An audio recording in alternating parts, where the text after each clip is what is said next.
Bien, buenos días a nuestra amable audiencia de Radio Andina, Sistema de Comunicaciones.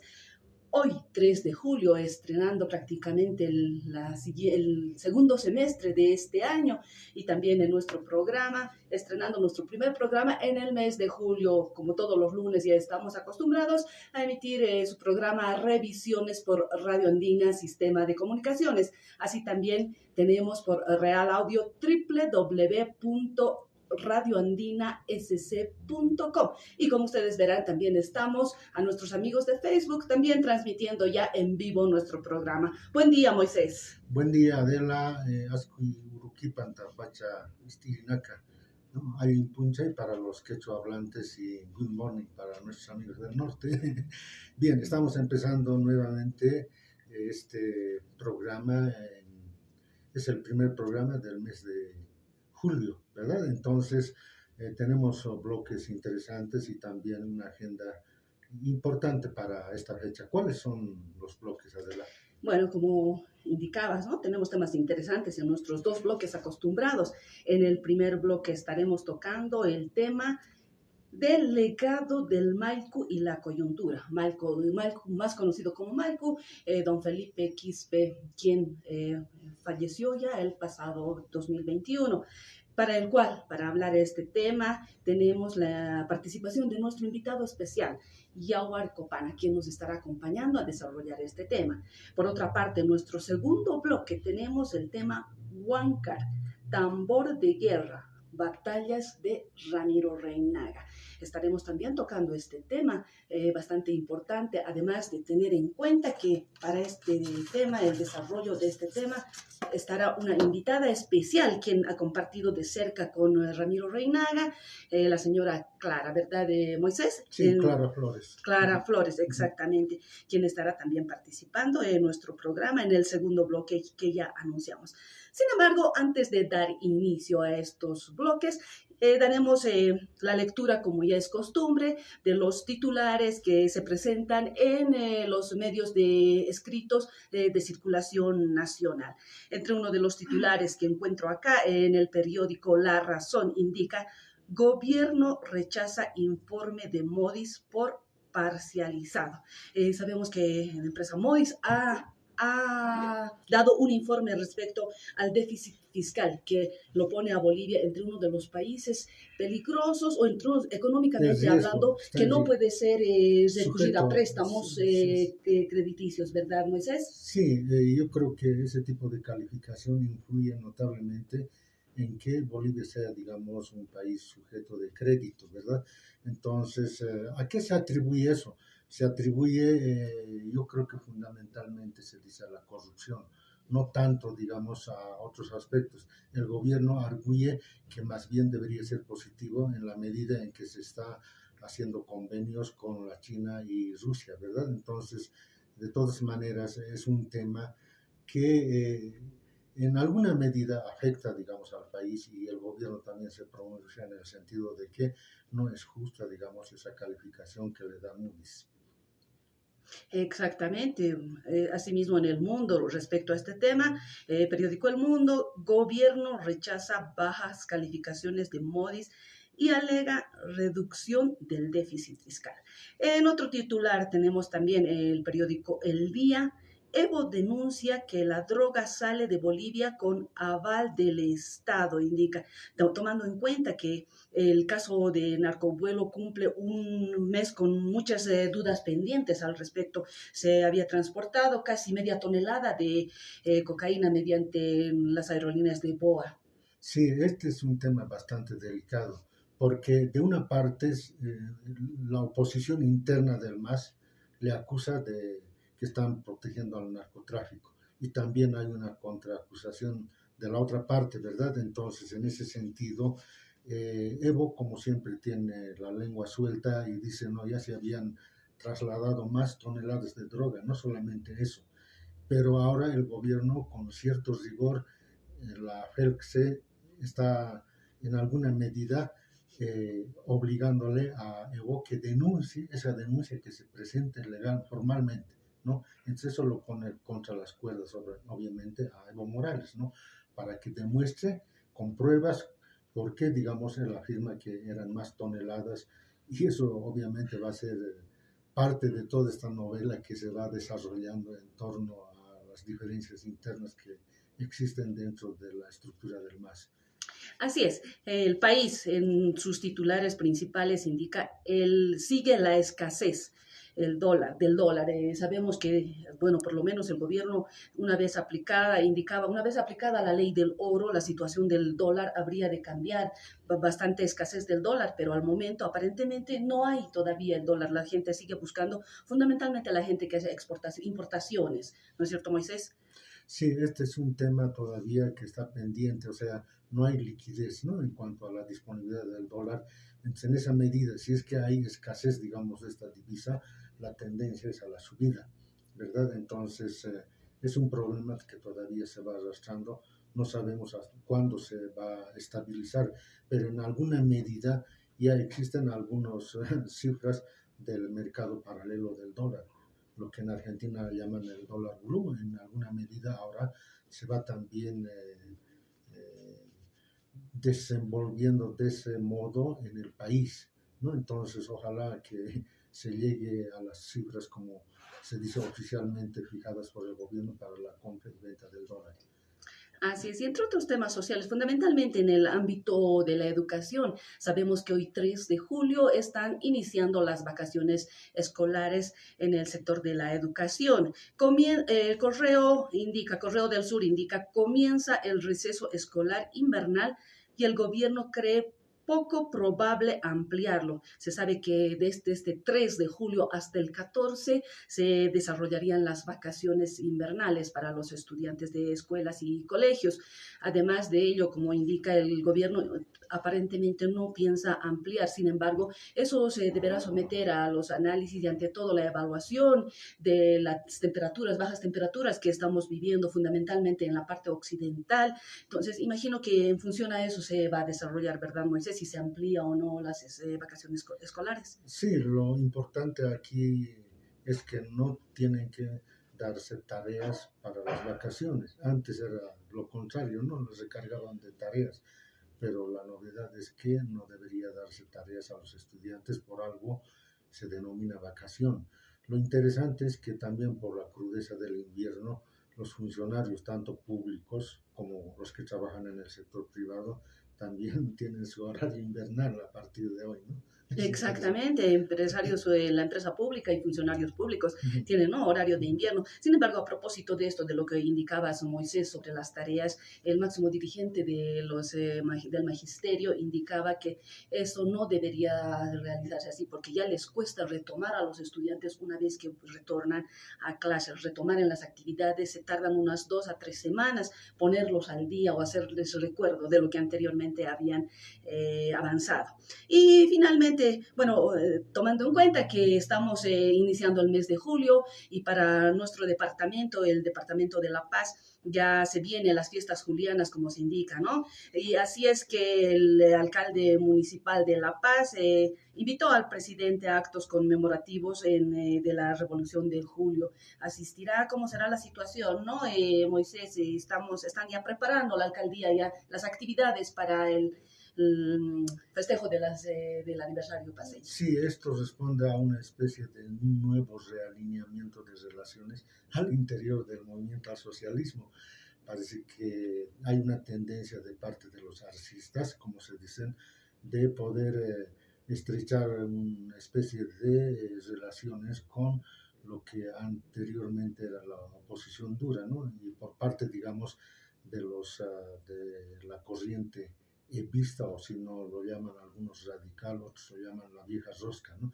Entonces, de parte de ellos también hay una nueva tendencia desde el relacionamiento, tanto a nivel, digamos, del Parlamento, ¿no? Es interesante la última votación que han hecho para poder censurar al, que se llama, al ministro del Castillo, ¿no? Al ministro de Gobierno. Exactamente, no sé si alguna otra noticia más No, podemos lo desarrollar. más importante es que nuestra fuente de información, ya nuestra página 7, ¿no? Lamentamos realmente esta situación. O sea, cuanto más diversas sean, digamos, las opiniones, las corrientes, las tendencias, es mucho mejor el sentido democrático de la información. La libertad de la información consiste en eso, ¿no? Entonces, cuando hay ese tipo de asfixia de parte del gobierno de dar, digamos, publicidad a algunos medios y a otros no, entonces esas cosas afectan, ¿verdad? Entonces, en ese sentido, yo puse en mi muro algo que refleja eso, ¿no? Es un mensaje que dice que, bueno, yo no estoy de acuerdo contigo, pero daría la vida, digamos, para que tú sigas expresándote, ¿no? Entonces eso me parece importante y con eso podríamos concluir, ¿verdad? Exactamente, así es, Moisés. Bien, una vez ya dado los titulares, hemos dado lectura a los principales titulares de los medios escritos a nivel nacional, comenzamos con nuestro primer bloque.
Estamos presentando Revisiones.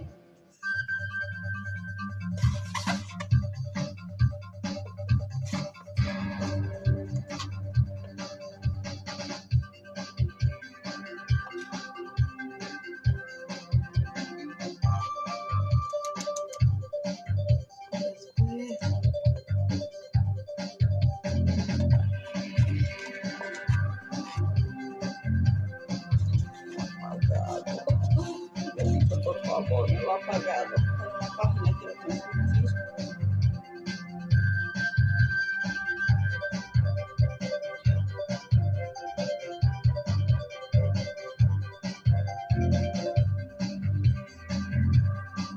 Estamos presentando Revisiones.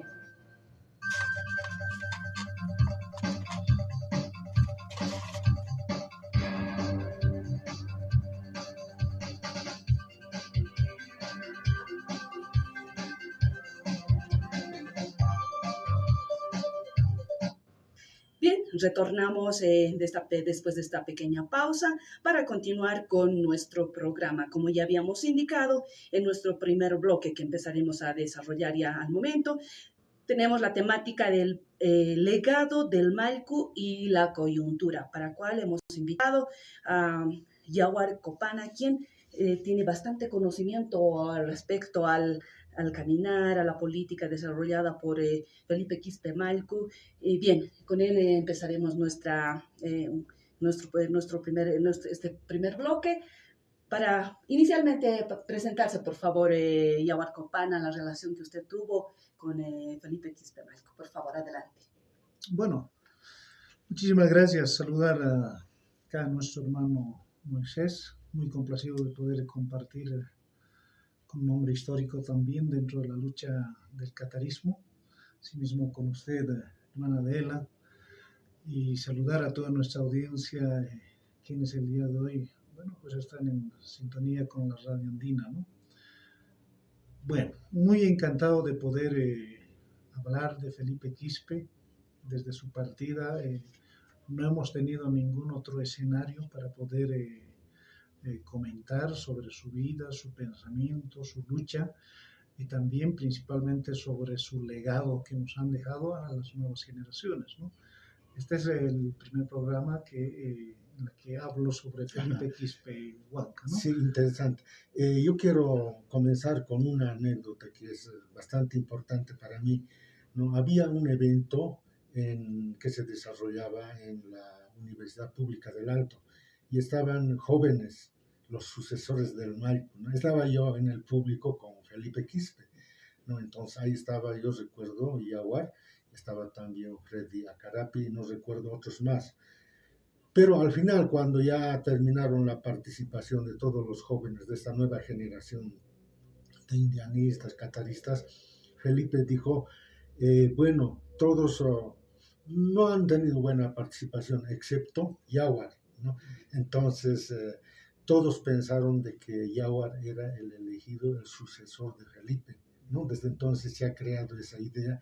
Y bueno, posteriormente, ¿qué es lo que ha pasado, ¿no? Por todas las circunstancias que se han dado, bueno, en alguna medida cuando Felipe ha fallecido, mucha gente aún tenía la idea de que Yaguar iba a ser el sucesor, iba a ser el candidato a la gobernación. ¿Qué pasó? A ver, podemos empezar por esas circunstancias, Yaguar. Muy bien. A ver, un poquito para compartir con nuestros hermanos, con nuestras hermanas. Yaguar de algún modo es un joven de Checachi que ha marcado su vida a partir de los años 2000, 2003 al 2005, ¿no? Donde no solo ocurren cambios en el Estado boliviano, sino también ocurren cambios en esa generación que ha vivido ese tiempo, ¿no? Mira, Moisés, y esto lo he comentado recientemente, que en aquel enfrentamiento del 9 de abril del año 2000, la llamada Guerra del Agua, en el gobierno del general Banzer, dos hombres marcaron fuertemente mi vida, ¿no?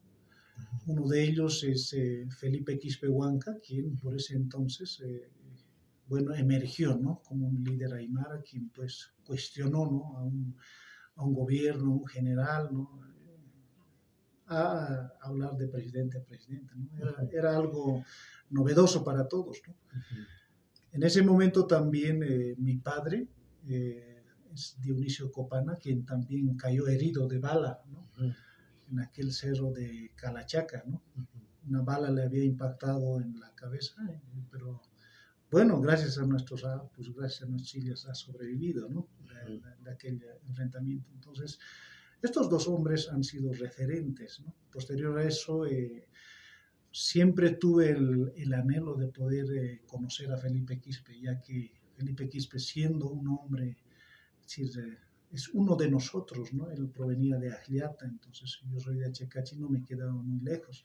Pero por aquel entonces era inalcanzable, ¿no? A Felipe únicamente podrías visualizarlo desde lejos, ¿no? Y además, por esos años nosotros éramos pues, muy jóvenes, ¿no? Con nuestros 13, 14 años, ¿no?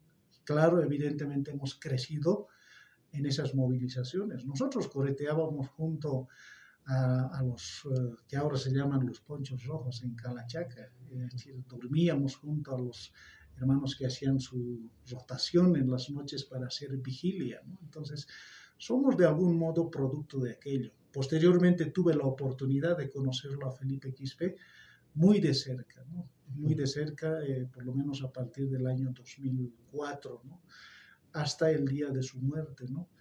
Cuando Felipe Quispe falleció, ese día, bueno, pues de algún modo nosotros nos alejamos, ¿no? Del proyecto que estaba emprendiendo. No es el proyecto que el día de hoy lo lleva su hijo, ¿no? Es un proyecto diferente que lo habíamos pensado, ¿no? Era Acción Pachacuti por la Unidad, ¿no? La cual no se siente encarnado en ninguno de los que el día de hoy de algún modo a Felipe Quispe lo utilizan como bandera. Mira que Moisés el día de hoy, todos se agarran de Felipe, ¿no? Todos hablan de Felipe, ¿no? Pero bueno, a Felipe Quispe quizás no lo han conocido en su integridad, ¿no? Sí, eso vamos a tocar más adelante con más detalle, ¿no? Sin embargo, tomando en cuenta los antecedentes, bueno, yo conocí a Felipe desde antes, ¿no? En la CSUCB, cuando hubo discusiones en la Comisión Política. Él siempre estaba enarbolando la lucha armada. Sin embargo, antes de eso, él era como fundador del movimiento indio Tupac Katari, del MITCA. Él ha sido fundador, ¿no? Pero posteriormente fueron a Cuba, él, después Jaime Apaza, no recuerdo, eran tres, ¿no? Entonces han vuelto, y cuando han vuelto, bueno, la gente pensaba obviamente ir a Cuba es un poco adoctrinarse también con la corriente marxista, ¿verdad? Entonces tú lo conoces y ahora en esas facetas, ¿no? Felipe tenía más inclinación marxista, tenía más inclinación indianista. ¿Cómo lo podrías describir, digamos, en su enfoque teórico, ¿no? Aparte, digamos, de las luchas, de las prácticas políticas que has tenido junto a él, ¿no? Entonces entraremos un poco al plano teórico, ¿no? Mira, Felipe Quispe no lo podríamos encasillar dentro de lo que es el marxismo. Algún escritor también de manera muy atrevida lo calificaron como trotskista, ¿no? Que en algún momento habría militado, ¿no? Otros lo han calificado de tan solamente indianista, ¿no? Pero a Felipe Quispe lo que le caracterizaba de algún modo es el tupacatarismo revolucionario, ¿no? Él de algún modo tenía como su fuente de inspiración a Tupac Katari, ¿no? Es un hombre que ha estudiado bastante, ¿no? Lo que fue aquella revuelta de 1781, ¿no? Mira que lo primero que a nosotros nos ofreció era los diarios, ¿no? Los diarios de 1781 de Francisco Tadeo Díaz Medina, los diarios del español Ledo, ¿no? Y en estos diarios, bueno, de algún modo uno podía reflejar cómo fue el escenario de aquella revuelta de 1781 de Katari, de Bartolina Sisa, ¿no? Entonces, Felipe estaba enamorado de aquella gesta, ¿no? Y quizá el año 2000 lo que hizo es reeditar aquella lucha, ¿no? Aquella lucha, es decir, traerlo a nuestro tiempo, ¿no? Entonces, nosotros lo considerábamos como el padre del tupacatarismo revolucionario, ¿no? El indianismo y quizá el marxismo fueron algunos pensamientos de los inicios de su vida política, ¿no? Él, por ejemplo, siempre mencionaba de que estando en el cuartel, ¿no? Leyó lo que es el manifiesto comunista, ¿no? Esto porque por los años que él prestaba su servicio militar, bueno, el comunismo era pues mal visto, ¿no? Claro. Dentro de las Fuerzas Armadas se hacía una propaganda de que el comunismo iba a empobrecernos, de que el comunismo pretendía reducir nuestros bienes, ¿no? Si a los soldados así los instruían, ¿no? En los cuarteles. Entonces Felipe Quispe dice, termino el servicio militar, vengo por la plaza San Francisco, por Pérez Velasco, lo primero que hago es comprarme el manifiesto comunista, ¿no? Y en el manifiesto comunista no decía aquello, ¿no? Entonces era pues únicamente publicidad, era propaganda del gobierno, ¿no? Entonces esto me parece que fue su unión con el marxismo, ¿no? Posteriormente conoció al indianismo, pero el indianismo no lo veía Felipe Quispe como algo práctico, ¿no? Es decir, la parte práctica para Felipe Quispe era el tupacatarismo, ¿no? Porque Felipe Quispe creía de que en todos los países siempre los movimientos se inspiran en un líder, ¿no? Es decir, el líder de algún modo representa una lucha, representa un imaginario, ¿no? Representa una reivindicación. Es decir, sin un líder no existiría un movimiento social, ¿no? Entonces, de ahí decía Por ejemplo, Sandino ha inspirado a los sandinistas, Emiliano Zapata ha inspirado a los zapatistas, Tupac Amaru ha inspirado a los emeritistas, ¿no? Entonces, nosotros también acá tenemos que inspirarnos en Tupac Katari, ¿no? Entonces, ahí su vinculación al Tupac Katarismo revolucionario, ¿no? Sí, interesante. Las revueltas que se han dado desde el año 2000 hasta el año 2003 han marcado un punto de inflexión, ¿no? Un cambio sustancial dentro de lo que viene a ser la lucha así política por una parte y también como organización sindical de la CESUD-CB, ¿no? Antes de ese periodo, Felipe Quispe enarbolaba lo que se llamaba la lucha armada, junto con García Linera, su otro hermano, y otros más, ¿no? Que, bueno, ahí está Sabina Truquetigre, que ya también ha fallecido. Y bueno, yo recuerdo a Calixto Jailita, decían, o sea, tenían otros nombres de guerra, ¿verdad? Entonces eran los otros también, otros nombres reales.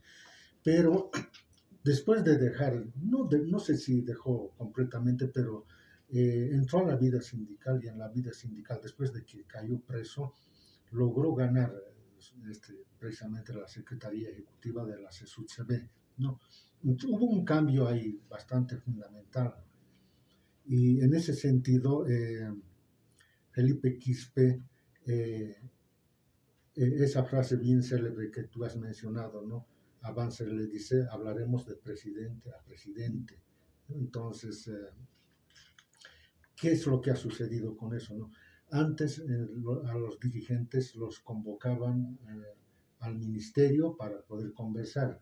Entonces, todas las demandas que tenían las organizaciones salían un poco diluidas, ¿no? Sin embargo, el otro cambio trascendental que hubo en esa temporada es que Felipe Quispe lo ha convocado a Chacachi, ven a hablar a Chacachi, al lugar del conflicto, ¿no? Al lugar del conflicto, ¿no? Entonces, eso ha sido precisamente uno de los cambios que se ha dado, digamos, dentro del comportamiento. Entonces, dentro de la CESUD-CB, por ejemplo, yo considero que Genaro Flores y Felipe Quispe han sido los dirigentes más importantes que ha tenido la CESUD-CB, ¿no? Porque posteriormente las ONGs son las que han propiciado candidaturas para la CESUD-CB, por decir a Paulino Guarachi, a Juan de la Cruz Vilca, otros han sido promovidos por organizaciones no gubernamentales, ¿verdad? Entonces, los dirigentes que han sido rescatables han sido, digamos, obviamente Felipe Quispe y Genaro Flores, ¿no? Entonces, en ese sentido, yo creo que tiene legitimidad la lucha Tupac Catarista, ¿no? Entonces, ahora, entrando ya concretamente a la fase de las elecciones, viene lo que se llama la creación del movimiento indígena Pachacuti, ¿no? Entonces también se crea lo que es el movimiento al socialismo. Yo recuerdo cuando estuvo en reuniones de la CESUD-CB, todavía yo era parte de la Comisión de Educación, y esto que quede para la historia, ¿no? Dice que fueron invitados por Chávez, Felipe y Evo Morales, y estaba al lado, dice Evo Morales, y estaba al otro lado del cuarto, dice, ¿no? Entonces me has recibido bien Chávez, pero después, ¿qué es lo que ha sucedido? Es que, bueno, ya hemos vuelto al país, pero Chávez había decidido apoyar en las elecciones a Evo Morales, ¿no? Entonces ese apoyo no solamente era, digamos, en la parte logística, qué sé yo, ¿no?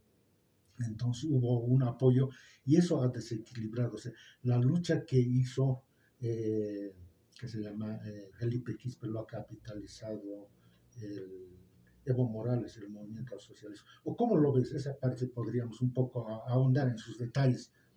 Bueno, a ver, Felipe Quispe era un hombre muy creyente de que solo a partir de la violencia organizada podía hacerse los cambios en este país, ya que cuando jugó el rol de diputado nacional fue fuertemente cuestionado, ¿no? Inclusive por sus propios hermanos. Y bueno, nosotros también le cuestionamos y le dijimos por qué no se podía tomar el mismo camino de Evo Morales. Si Evo Morales quizá ha tenido la capacidad desde ser diputado, el poder articular, ¿no?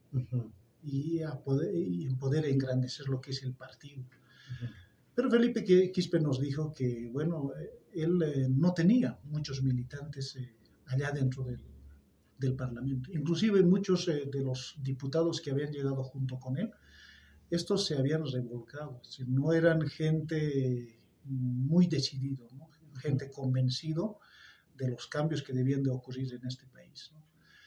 Y es así que, por ejemplo, por ese entonces culpaba a Germán Choque Condori, ¿no? Sí, sí, llamado el Inca Inca. Huáscar Choquehuanca, Ujú, por haberlo traicionado, ¿no? ujú. Entonces, mira, todas estas cuestiones de algún modo hacen que el movimiento indígena Pachacuti no pueda constituirse como un partido, ¿no? Que pueda trascender con similitudes al movimiento al socialismo, ¿no? Mira, de ahí Felipe Quispe decía, no, la vía política partidaria no es el camino, ¿no? Sino que tenemos que seguirnos organizando por la vía armada, ¿no? De ahí que la primera prueba que, por ejemplo, hacía siempre a los jóvenes, a los nuevos militantes de las escuelas clandestinas que él formó, fue el tema del trabajo de la lucha armada, ¿no? Yo diría hasta el día de su muerte, ¿no? Felipe Quispe siempre decía a los que llegaban, a ver, vamos a ir a probar a hacer unos tiros, ¿no? A la montaña, ¿no? Era una característica de él para poder un poquito medir el temple de cada combatiente, ¿no? Mira, nosotros vemos lo siguiente, ¿no? Así como en términos de Frantz Fanon, podemos entender de que el año 2000 evidentemente ocurre un momento histórico, un hecho histórico, ¿no? Pero este hecho histórico no se da por arte de magia, ¿no? Como decía Felipe, no se da por bendición de nuestros huacas, de nuestras chachilas, no es por eso, ¿no? Sino que el año 2000 ocurre, es como el resultado de un tiempo histórico, ¿no? Que es dirigido por un líder historizante, ¿no? Un líder historizante y un movimiento historizante. Estos dos términos los acuñaba muy bien, ¿no? El movimiento historizante que ocasionó es decir, la irrupción del año 2000 de alguna forma fue el movimiento indígena, campesino, popular, digamos, ¿no? Pero este es, en términos así, digámoslo, indianistas, un movimiento indio, ¿no? El líder historizante de ese entonces no fue Evo Morales, ¿no? Fue Felipe Quispe Huanca, ¿no? Si bien nosotros recordamos el año 2003, Evo Morales de algún modo estaba con sus asesores pro-cubanos, pro-venezolanos, ¿no? De algún modo le estaban promocionando en el exterior como el futuro presidente, ¿no? Si Evo Morales nunca ha sido actor en los años 2003, ¿no? Es decir, desaparece de la fase del escenario político Evo Morales, ¿no? Evo Morales estaba en Venezuela, estaba en los otros países, ¿no? El único que aquí hace frente al gobierno de Gonzalo Sánchez de Lozada es Felipe Quispe Huanca, ¿no?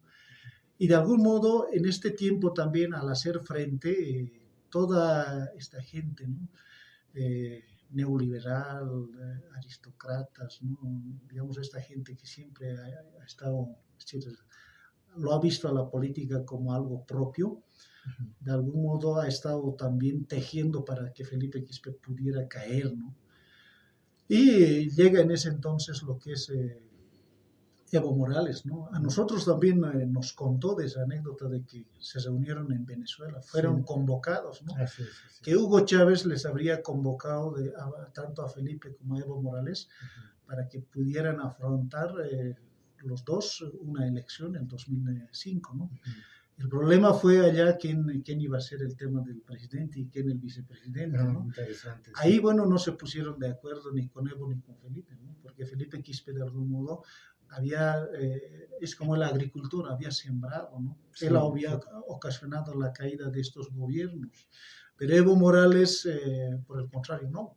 Ha cosechado lo que no es suyo. Ha recogido los frutos de Felipe Quispe, ¿no? Sí, sí. Y algo hay que corregirlo también. El movimiento al socialismo nunca fue una creación del movimiento indígena popular. El movimiento al socialismo como partido ya tenía su existencia. Era de propiedad de David Áñez Pedraza, ¿no? Era de la línea de Óscar Unzaga de la Vega. Es decir, era anti-indio, digámoslo, ¿no? Entonces, no hay que pensar que el MAS fue una creación del movimiento indígena, ¿no? Interesante. Esas aclaraciones me parecen muy importantes. Seguiremos ahondando en estos temas de carácter histórico. Van a seguir publicaciones. Han habido publicaciones recientes sobre el LGTK que ponderan la figura de Álvaro García. Son tomos que han salido, ¿verdad? No recuerdo las autorías, pero este relacionamiento con los hermanos Linera me parece importante, ¿no? Tocar. ¿Por qué? En el sentido de que supuestamente ellos son los que van apoyando, ¿no? Porque vamos a apoyar, dicen, ¿no? Porque ellos no se consideran, tampoco son, digamos, de origen aymara, ¿no? Ni quechua, pero vamos a apoyar, dicen, un gobierno indígena, ¿no? Entonces, en esa línea, digamos, de conducta, yo recuerdo una vez en el Paraninfo, ¿no? Tocaron este tema, yo pensé que Felipe iba a defender, digamos, al Álvaro, ¿no? Entonces dijo, no, nosotros provenimos de cunas diferentes, ¿no? Yo he nacido en Jericucho, decía Felipe, ¿no? Él ha nacido en un hospital y para que sea más blanco le ponían talco más de día. Así, entonces, el tema es que como van saliendo, digamos, estas publicaciones, ha habido un distanciamiento. ¿Cómo lo ves ese relacionamiento con los hermanos Linera? En alguna ocasión, a ver, Felipe sospechaba de la muerte de Ayar, inclusive que había sido propiciado por ellos, ¿no? Hay una sospecha, pero no solamente queda ahí eso, ¿no? Sino que también el otro tema, digamos, que puede traerse a colación es que los hermanos Linera nunca le han sido, digamos, leales y han traicionado la causa, digamos, de Felipe, ¿no? Ese sería un tema que también, ¿cómo lo visualizas tú a estas alturas? No podemos empezar con eso y después, bueno, seguir un poco con este tipo de relacionamiento que ha habido entre Felipe y, ¿qué se llama?, los hermanos Linera, porque la última declaración como anécdota es que durante el gobierno de Áñez, Felipe nuevamente ha vuelto al campo, no estaba con las reuniones en las comunidades, ¿verdad? Entonces le dijeron, un periodista le dijo, no, a ver, están proponiendo que tú seas ministro de gobierno, le dijo a Felipe, ¿no? No, bueno, ¿qué harías como ministro de gobierno? Lo primero que haría es meter a la cárcel a Evo Morales, después a Linera, después así dijo él, ¿no es cierto? Entonces, con ese tipo de anécdotas, ¿cómo consideras esa relación? Y ahora es importante, digamos, tu percepción en este sentido, ¿no? Bueno, hay que considerar que la formación de Felipe Quispe es historiador, y al ser historiador, Felipe Quispe ha revisado toda la historia, no solo de la colonia, sino también de la República, y ha visto muy bien la experiencia de los partidos políticos, ¿no? Nosotros en los varios debates que teníamos, en esas noches nocturnas, revisábamos, por ejemplo, la época del MNR, ¿no? Cómo el movimiento nacionalista revolucionario nació, cómo posteriormente esta se faccionó, ¿no? Algo como similar que está ocurriendo el día de hoy con Evo Morales y Luis Arce Catacora. Ya había pasado eso hace 50, 60 años atrás. El MNR se faccionó en MNR y en MNRI, de Walter Guevara Arce, ¿no? Entonces, mira, esta experiencia nosotros ya lo veíamos, y esto en las varias reuniones que teníamos con los jóvenes, en los cursos de formación política que se daban por los sectores de los yungas, ya se anunciaba de este suceso que iba a venir, ¿no? Mira, Felipe Quispe en esta situación también, mira, a nosotros nos permitió revisar toda la documentación, la producción política, ideológica que se realizó en tiempos del ejército guerrillero Tupac Katari. Tuvimos la oportunidad de revisar los boletines Aylus Rojos. En esos boletines Aylus Rojos y también pudimos revisar la producción intelectual del ala marxista del EGTK, ¿no? Que por entonces escribió Álvaro García Linera, ¿no? Entre otros que posteriormente se ha reunido en el grupo La Comuna. Ahí vimos que el EGTK nunca fue una unidad, ¿no? El EGTK siempre tuvo estos dos brazos, ¿no? Estas dos vertientes, ¿no?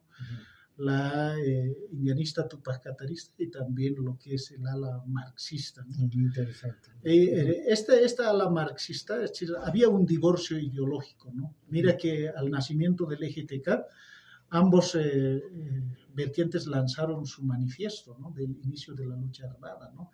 Por un lado, los marxistas lanzaron su manifiesto, por otro lado, los indianistas tupacataristas también lanzaron. Nunca confluyeron en un solo objetivo, ¿no? Mira, posteriormente nosotros hemos visto que dentro del EGTK los marxistas nunca han jugado un rol, digámoslo, a favor de los indígenas, a favor de los indios, ¿no? Por el contrario, los marxistas han resultado ser traidores, ¿no? Cosa que no lo reflejan en los 3 tomos que acaban de presentar. Por eso nosotros decimos, los 3 volúmenes que se han presentado sobre el EGTK, las armas del comunitarismo, es la versión blanca, la versión cara, digámoslo, ¿no? De lo que es el EGTK, no es la versión india, ¿no? Ese día nosotros hemos escuchado tristemente a Álvaro García Linera arrojarse todas las flores, como si él fuera el iluminado, como si fuera el Lenin indígena, ¿no? Así más o menos, ¿no? De ahí que este sujeto se puso el nombre de Khananchiri, un nombre nada modesto, ¿no? Similar al de Ho Chi Minh, como más o menos el que alumbra, ¿no? El iluminado. Entonces, este mismo rol se adjudicó en aquella presentación, ¿no? Haciendo de referencia de que él fue el pensador, él fue el ideólogo, y de ahí que muchas de las declaraciones siempre dice que estoy preso por mis ideas, ¿no? Yo no he puesto ninguna bomba, dice, ¿no? Yo no soy responsable de nada, pero sabemos nosotros que en el EGTK él y su hermano Raúl García Linera son responsables inclusive de la muerte de uno de los militantes, porque ellos armaron, ¿no? En términos de Felipe Quispe, ellos armaron una bomba, esa bomba que ocasionó la pérdida de una vida humana dentro del EGTK, ¿no? Entonces, estas fueron algunas de las cuestiones, ¿no? Hace rato conversábamos fuera de los micrófonos sobre su texto, Mi captura, ¿no? Sí, así es. Ahí también hace referencia de que quienes develaron, ¿no? Quienes entregaron a los líderes indígenas, digámoslo, en el EGTK, fueron los marxistas, porque ellos cayeron primero, ¿no? A manos de la inteligencia del Estado. Entonces, de ahí que surgieron estas discrepancias, ¿no? Cuando Felipe Quispe ingresó a la CESUD-CB, aún Álvaro García Linera parece que le seguía aún detrás, ¿no? Pero el 2000-2003 ya marcó un momento donde estos dos se separaron, ¿no? Se alejaron por toda esta problemática que se generó, ¿no? Y hay otros problemas más internos dentro del EGTK que no conviene el día de hoy hablarlo, ¿no? Así es, interesante, ¿no? Los aportes que nos hace respecto a Felipe Quispe Malcu. Bueno, ahora abordando ya a la actual coyuntura respecto a el papel, fundamentalmente, ¿no? Hablando, por ejemplo, en una de sus declaraciones indicaba, o por lo menos tenía planeado cuando sucedió este tema de la guerra del gas en octubre, él decía, ¿no? Si nosotros vamos a seguir hasta la muerte con el propósito de lograr nuestros pedidos. Y si hasta la muerte nos llevará, nuestros hijos tendrán que proseguir con nuestras formas de desarrollar este aspecto en las solicitudes de las medidas que estaban realizando, ¿no es cierto? Entonces, en este caso se refería, imagino, a sus hijos de sangre, ¿no? Y ya, para entonces, como dice Moisés, ¿no? Él tenía en mente tal vez la idea de que tú prosiguieras ya con ese su legado, tal vez. Sin embargo, ya llega a la gobernación, su hijo, en este caso, el nombre de su hijo, su hijo Santos Quispe llega a la gobernación. ¿Estará cumpliendo el legado de Felipe Malcu con todas esas visiones que tenía Felipe respecto a la realización de las formas de peticiones o en todo sentido lograr los propósitos que tenía Felipe. ¿Estará cumpliendo ese legado? ¿Será el indicado en este caso Santos Quispe? Bueno, a ver, lo siguiente, ¿no? No hay que considerar que los hijos biológicos de Felipe Quispe son también los hijos políticos, ¿no? De Felipe, ¿no? Ajá, interesante. Si el día de hoy hacemos una analogía, ningún hijo de Carlos Palenque es similar a Carlos Palenque, ¿no? Ningún hijo de Evo Morales es similar a Evo Morales, ¿no? Y así podemos ir revisando una y otra relación, ¿no? Nadie es decir, esa frase de tal palo, tal astilla no funciona en este caso, ¿no? Tampoco se En lo hereda. personal, Santos Quispe no es de tal padre, tal hijo, ¿no? Santos Quispe quizá es un error dentro de la política, digamos, ¿no? Yo lo conozco desde hace un tiempo atrás. No era su hijo preferido de Felipe Quispe, ¿no? Su hijo preferido de Felipe fue Ayar Quispe, fue su hija mayor Dominga Quispe, quienes tenían mejor preparación, ¿no? Más formación política, ¿no? No así Santos, ¿no? Santos, por el contrario, yo veía que por su formación de médico no tenía ni siquiera vinculación con la política, ¿no? Cuando Felipe Quispe falleció fue la única opción que quizá vieron sus jefes de campaña, ¿no? Quizá una de sus hermanas hubiera tenido mejor papel, mejor actuación que Santos Quispe, ¿no? Hay algo que nosotros rescatamos de Felipe Quispe, que decía, después de mí van a venir muchos Felipes, ¿no? Muchos Felipes, muchos Malcos, y esos no necesariamente implica que sean sus hijos, ¿no? Sus nietos, sino van a ser esos hijos políticos de las semillas que ha sembrado en las escuelas, que él ha realizado por el sector Las Yungas, por el Altiplano, en los diferentes departamentos. Es decir, hay gente joven que va a recoger todas sus ideas, ¿no? Toda esa semilla derramada, y estos van a seguir emprendiendo la lucha, ¿no? Nosotros mismos, de algún modo, somos el producto, somos de algún modo esa semilla que ha dejado. Esas ideas no los vamos a poder alejar de la noche a la mañana. Es decir, es algo que ha marcado en la vida no solo de nosotros, sino en la vida de todos los aymaras, de todos los quechuas, ¿no? De toda esa generación nacida en los años 2000 al 2005, ¿no? Esto es, creo, lo más importante, ¿no? Sí, una aclaración muy lúcida y además de eso histórico, ¿no? Entonces, ahora, bueno, el tiempo siempre nos va limitando en este tipo de conversaciones que me parecen muy importantes para la historia y también para la vida política, ¿no? Podemos entrar a la coyuntura actual. En el momento, ¿qué es lo que sucede, no? Hay, digamos, un partido político, el MAS, que ha estado por 14 años y se va prolongando todavía, ¿verdad? Entonces rige un tipo, digamos, de gobierno, un tipo de modelo, pero que a partir, digamos, de la asunción a la presidencia de Arce Catacora se ha marcado una diferenciación. Entonces podemos hablar dentro del MAS que tiene una oposición interna, ¿verdad? Entonces la oposición interna es del mismo partido. Diferencias ideológicas no creo que existan, ¿no? Porque todos comulgan con los mismos valores, con los mismos principios. ¿Cuáles serían las diferencias? Eso quisiera que podamos tocar en este momento. ¿Y cuál, digamos, sería la oposición? ¿Cómo lo ves la coyuntura actual? Felipe Quispe, ¿cómo se hubiera posicionado en esta coyuntura? Bueno, a ver, lo siguiente. Nosotros hablamos también sobre aquello con Felipe y le dijimos cómo hubiese sido un posible gobierno en la que Felipe Quispe hubiera sido el candidato ganador, el presidente, ¿no? Y mira, nosotros escuchábamos la respuesta de que nos diga Felipe Quispe que iba a ser un gobierno diferente, donde iba a haber una hegemonía indígena. Pero Felipe Quispe ese día nos dijo no, iba a ser similar al del MAS, ¿no? Y nosotros nos sorprendimos, pero ¿por qué? Porque Felipe Quispe era el hombre historizante, era el sujeto que había cuestionado al Estado colonial, ¿no? ¿Cómo es posible que nos diga que iba a ser un gobierno similar, ¿no?, al del MAS, ¿no? Y ahí Felipe nos respondió de que en el año 2000 al 2005 el movimiento indígena Pachacuti no tenía los suficientes cuadros políticos como para poder asumir la burocracia del Estado, ¿no? Entonces, de ahí que quizá nos hubiésemos nomás prestado el cerebro de los blancos, el cerebro de los mestizos, para que nos ayuden a administrar el poder, ¿no?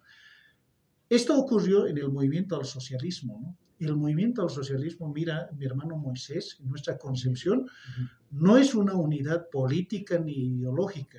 El movimiento al socialismo en el 2005 ganó, y esto nosotros lo compartimos en varias de las reuniones, diríamos, confluyen dentro del movimiento al socialismo tres tiendas políticas, ¿no?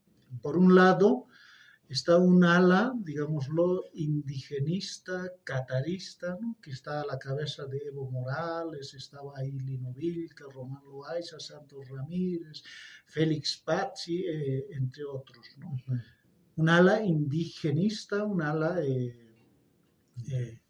digámoslo, también está dentro del MAS, confluyeron un ala, digamos, neoliberal, ¿no? De la vieja derecha, ¿no? Ahí está Luis Arce Catacora, Juan Ramón La Quintana, estuvo Héctor Arce Saconeta, y así podemos mencionarlo a uno y otro que han sido militantes del MNR, del Movimiento Sin Miedo, del ADN. Es decir, esta gente también estuvo incrustado dentro del movimiento al socialismo, ¿no? A la vez de estas dos tiendas políticas, también inclusive ingresó una tercera tienda política, digámoslo, una izquierda marxista ortodoxa, ¿no? Que estuvo a la cabeza de Álvaro García Linera, estuvo el grupo La Comuna con Luis Tapia, Raúl Prada Alcoreza, entre muchos otros, ¿no? Esta izquierda que estaba muerta, ¿no? Porque esta izquierda no provenía de las luchas sociales, ¿no? Era una izquierda que se encontraba reducido en ciertos círculos, se encontraba en las universidades únicamente, ¿no? Es decir, esta izquierda no tenía base social, ¿no? Entonces, estas tres tiendas políticas, de algún modo, el 2005, para poder ganar las elecciones, confluyeron en lo que se llama el movimiento al socialismo, ¿no? Podemos decir que la primera ruptura que se generó no es la que nosotros conocemos recientemente el día de hoy, ¿no? La primera ruptura que se generó dentro del movimiento al socialismo quizá fue el año 2008, ¿no? En la Asamblea Constituyente, ¿no? En la Asamblea Constituyente, a partir del 2008, a partir del 2009, con la aprobación de la nueva Constitución Política del Estado, esa ala derechista, ¿no? Neoliberal y esa ala izquierda marxista se unieron. Estos, como siempre en la política nacional, ¿no? Así como los conservadores y liberales se unen frente al indio, también dentro del MAS, esta ala derechista y esa ala izquierdista del MAS se unieron en contra del ala indigenista, ¿no? Y empezaron a segregar, empezaron a expulsar a la indígenas, ¿no? Y a Santos Ramírez, por ejemplo, por ese entonces se le hablaba de que era el sucesor de Evo Morales, ¿no? Sí. Santos Ramírez con el tema de YPFB cayó, está en la cárcel. Después de eso empezaron a sacar uno por uno, ¿no? A Lino Vilca, a Félix Pazzi, a Román Loaiza, a los hombres fundadores de lo que era el IPCP, el Instrumento Político por la Soberanía de los Pueblos. Entonces a estos empiezan a sacarlo, al ala indigenista. Quienes se apropian del movimiento al socialismo es esa ala izquierdista y esa ala derechista neoliberal, ¿no? De los Arces, de los Saconeta, de los Quintana, de los Romeros, y esto lo denunciaba Felipe Quispe públicamente, y es por eso que decía, son a ellos a quienes primeros tenemos que encarcelar, ¿no? Estos blancos son los que se han apropiado de ciertos indios, a quienes los utilizan, y el día de hoy vamos a decir dentro del MAS, estas dos vertientes del movimiento al socialismo, que lo llaman los evistas y los arcistas, siguen teniendo su indio, ¿no? Detrás de Evo Morales está un grupo de blancos que lo manejan como su títere a Evo Morales, ¿no? Y dentro del grupo arcista también tienen a Choquehuanca, ¿no? A otro indio, como en tiempos del MNR con Gonzalo Sánchez de Lozada y Víctor Hugo Cárdenas, ¿no? Algo similar ocurre dentro del movimiento al socialismo, ¿no? Esto es lo que nosotros visualizamos el día de hoy. Interesante, Álvaro. Yo creo que tendríamos que hacer un otro programa para poder explayarnos en este tema, ¿no? Que es bastante frondoso y, bueno, para ya llegar, digamos, al último este tramo de nuestra programación. Ustedes tenían también publicaciones así virtuales, me refiero a Tiro Fijo, ¿no? Entonces, ha tenido vigencia. ¿Cómo empezó esa iniciativa? ¿En qué queda esa iniciativa? ¿Van a seguir con ese tipo de plan, donde es importante un medio, digamos, de difusión, de comunicación? Entonces, van a seguir dentro de ese lineamiento que me parecía una iniciativa que iba a seguir, digamos, en curso, ¿no? ¿En qué situación queda eso y ahora? Bueno, esto también hemos producido por influencia de Felipe Quispe, quien estaba encantado de las luchas sociales, de las luchas guerrilleras a nivel del continente de la Via Yala, ¿no? Él veía todas las experiencias del Perú, de Colombia, de Uruguay, ¿no? Y a partir de esto, en una de esas surgió lo que se llama el tiro fijo, ¿no? Inspirado en Manuel Marulanda, ¿no? El tiro fijo de las FARC, ¿no? Pero bueno, agarró las armas, ¿no? Y lo que nosotros agarramos a partir de los años 2005 son las armas de las ideas, ¿no? Empezar a publicar, empezar a producir, ¿no? Porque Felipe Quispe estaba preocupado de que quien escribía la historia siempre era el blanco, ¿no? Y el blanco lo escribía a su gusto y sabor, es decir, le sacaba el color indio a la historia, ¿no? De ahí que él, por ejemplo, publicó su libro que se llama La caída de Goni, Diario de la huelga de hambre del año 2003. Él decía, de la gesta de Túpac Katari de 1781, no, ningún indio ha escrito un diario, ¿no? De ese entonces. Todos los diarios que conocemos de la revuelta de Túpac Katari viene escrito por los españoles. Por ese lado conocemos la historia. Pero si un indio hubiera escrito en ese tiempo, hubiese sido diferente, ¿no? La historia contada. Entonces, de ahí decía, tenemos que dejar escrito de nuestras luchas para que las futuras generaciones aprendan, agarren esos textos y reediten también sus luchas. Entonces, de ahí que escribió La caída de Goni. Algo similar nos inspiró a que nosotros podamos producir también nuestros escritos, ¿no? El tiro fijo de alguna forma se convirtió en una prensa de lo que nosotros llamamos el indianismo etnonacionalista, ¿no? Una fusión entre indianismo y el etnonacionalismo peruano, ¿no? Del mayor Antauro Humala. Entonces, el periódico Tiro Fijo pretendió lanzar de manera inicial unas 500 consignas, ¿no? Unas 500 consignas para que nosotros podamos darle banderas a nuestras organizaciones sociales, ¿no? Nuestras organizaciones sociales que el día de hoy se encuentran embriagadas dentro del movimiento al socialismo, ¿no? Entonces, el Tiro Fijo por el momento se encuentra en una pausa debido a que muchos de nuestros militantes se han convertido en burócratas de Estado dentro de la gobernación del Departamento de La Paz con el tema Santos Quispe y esta cuestión, ¿no? Entonces, pero tenemos otros militantes clandestinos, ¿no? Estos otros militantes que aún no son papel quemado, ¿no? Son militantes que aún ahí preservan su virginidad política, ¿no? Entonces, estos militantes, con ellos seguimos trabajando, porque nosotros creemos de que con la llegada del movimiento al socialismo al gobierno, no hemos concluido, no hemos resuelto, ¿no? Nuestras demandas que vienen de hace 5 siglos atrás, ¿no? Nosotros creemos que el día de hoy, así como Álvaro García Linera decía, estamos en un empate catastrófico. Creemos que en Bolivia aún se vive en ese empate catastrófico, porque por un lado está la bandera tricolor y por otro lado está flameando la huipala. El día de hoy estamos en un empate. Si los blancomestizos siguen gobernando otros próximos 500 años, o es que los indígenas vamos a generar otro tiempo político, ¿no? Entonces, de ahí que nosotros creemos que el día de hoy estamos en esta batalla. Y es necesario que dentro del MAS los arcistas y los evistas definan este nuevo escenario, ¿no? Si ellos no lo definen, bueno, serán las próximas generaciones quienes vamos a emprender la lucha para poder ya determinar quién es el que va a organizar en este estado, ¿no? De ahí que Felipe decía en muchas ocasiones, si en África los negros son mayoría, bueno, es justo de que los negros se gobiernen. Si en Corea es mayoría, ¿no? Son coreanos que manejan. En Europa los europeos son mayoría, por lo tanto los europeos se manejan. Y acá, solo en Bolivia y en algunos países que hemos sufrido el proceso de colonización, tenemos esa triste realidad de que un croata quiere gobernarnos, ¿no? Que un coreano como un candidato presidencial que se presentó en la anterior ocasión nos gobierne, ¿no? Como en el Perú, un Alberto Fujimori haya sido gobierno, ¿no? Entonces, aún somos creyentes de que como aymaras, como quechuas, vamos a nosotros a dictar nuestras propias leyes, ¿no? Y eso no será con el movimiento al socialismo, ¿no?